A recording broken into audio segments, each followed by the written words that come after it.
네, 안녕하세요. 오븐리포터의 김사부입니다. 오늘은 은퇴 후 부담이 되는 이 세금에 대해서 한번 알아보겠습니다. 세금 부담은 은퇴 후에도 피할 수 없는 것이죠. 일단 은퇴를 하고 나면 소득은 이렇게 확 줄어드는데 세금은 또 현금으로 이렇게 내야 되니까 세금이 부담이 될 수밖에 없지요. 그럼 지금부터 은퇴 후 내는 세금에 대해서 한번 살펴보시죠.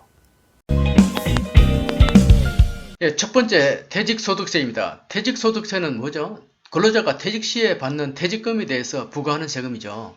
이 퇴직소득세는 퇴직할 때 회사가 퇴직금에서 원천 징수해서 해당 세무서로 납부하는 것이죠.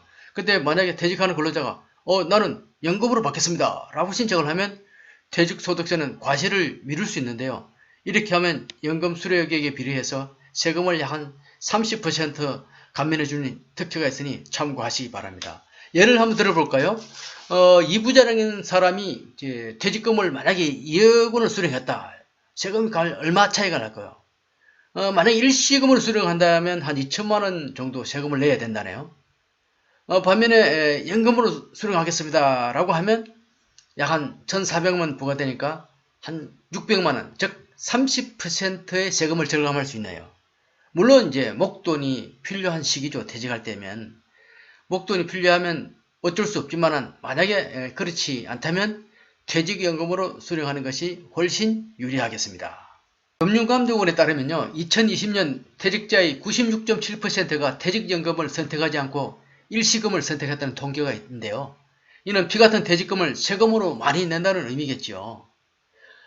두 번째는 연금소득세입니다. 2012년 이후 불입분에 대해서 해당하는 금액에 대해서는 세금을 부과하게 되는데요. 이유는 2012년 이후부터 국민연금 원천징수분에 대해서 연말정산이나 또는 종합소득세 신고할 때 이미 소득공제 혜택을 주었기 때문이죠. 그 다음 또 부담되는 것이 건강보험료입니다.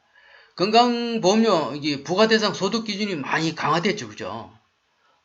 예를 들면 2020년 11월부터 연 2천만원 이하 임대소득, 그러니까 1년에 뭐 한 임대소득 2천만원 되는 사람도 이제 건보료 부과 대상이 되는 거죠. 또 금융소득 같은 경우는 연 1,000만원 초과한다. 1,000만원 이상을 벌인다. 그러면 지역가입자 건보료 부과 대상이 되기 때문에 유의해야 되겠죠. 그리고 건강보험료를 내지 않는 피부양자 조건도 이렇게 많이 강화됐죠. 현재는 연 3,400만원 소득이라면 피부양자 자격을 유지할 수 있지만 2022년 7월부터는 연 2천만원을 초과하면 지역가입자로 전환돼서 건강보험료 부담이 그만큼 증가하게 되겠죠. 퇴직하고 나면 이 건강보험료도 상당히 부담이 될 것 같아요.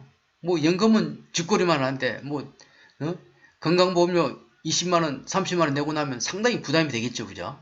그래서 이런 것도 미리미리 설계를 하는 것이 좋겠습니다. 자, 이 대한민국의 모든 사람의 고민이죠. 이제 네 번째는 이제 재산세, 또 양도세. 뭐, 집을 한 채 갖고 있으면 세금 부담이 크죠. 그죠? 특히 수입이 없는 노후에 뭐 몇백만 원 재산세를 낸다는 것은 큰 부담이 되죠. 그죠?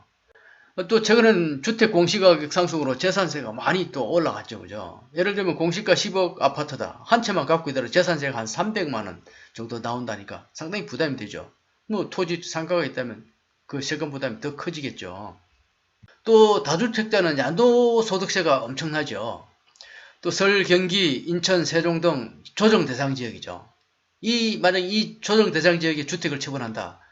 징벌적인 양도세를 부과하고 있죠. 2021년 6월부터는 어떨까요? 조정 대상 지역 주택이 만약에 이렇게 매도된다면 기본 세율은 6에서 45%에다가 2주택자는 20%, 3주택자는 30%를 할증 부과하게 되죠. 예를 들면 양도차익이 10억 이상이면 지방세까지 포함한다. 그럼 한 82.5%를 내야 된다는 것이죠. 즉 10억 중에서 8억 2,500 정도가 세금이 나오니까 큰 부담이죠. 물론 다주택자인 경우죠. 예를 들어 또 이게 10억 아파트를 자녀에게 만약에 정리한다면 어떨까요? 정리세는 한 2억 정도 나온다니까 실제로 다주택자 입장에서는 주택 매도보다는 정려를 선택한다는 것이 뉴스에 많이 나오고 있죠.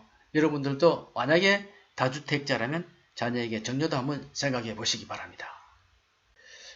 지금까지 은퇴 후에도 은퇴자들이 부담이 되는 세금에 대해서 쭉 알아봤는데 여러분은 어떻습니까? 지금까지 설명한 내용을 다시 한번 정리하면 이렇습니다.